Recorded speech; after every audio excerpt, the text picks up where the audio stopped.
Daniel Padilla, hinuhubog bilang susunod sa yapak ni Coco Martin. Usap-usapan ngayon sa social media ang umano'y bagong direksyon ng karir ni Daniel Padilla. Matapos ibalandra online ang balitang gagawa siya ng panibagong action series na pinamagatang Andres Malvar. Ayon sa kumakalat na post sa X, nakatakdang maging malaking proyekto ito ni Daniel sa 2026. Kalakip ng balita ang isang digital poster kung saan makikita ang aktor na may matikas at matapang na dating. Bagay na inihalin tulad pa ng ilang netizen sa Hollywood action star na si Tom Cruise. Mas lalong umiinit ang espekulasyon ng ibunyag na ang production team na nasa likod ng natapos na action series ni Daniel na Incognito, ang siya ring hawak ng bagong serye.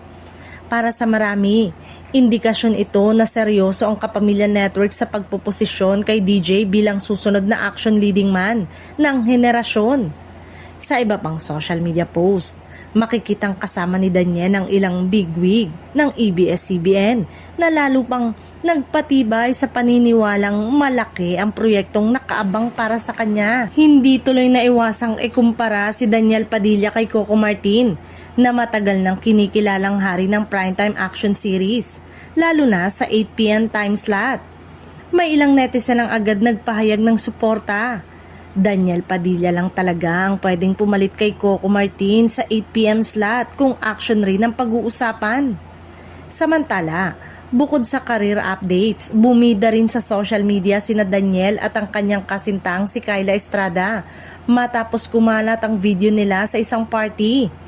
Agad itong pinag-usapan ng fans at netizen, patunay na bukod sa kanyang proyekto, maging ang personal na buhay ng aktor ay patuloy na sinusubaybayan ng publiko. Sa ngayon, wala pang opisyal na detalye kung kailan eksaktong ipapalabas ang Andres Malvar. Ngunit ayon sa post, kasado na umano ito para sa 2026. Ang tanong ngayon, handa na nga ba si Daniel Padilla na tanghaling bagong muka ng primetime action?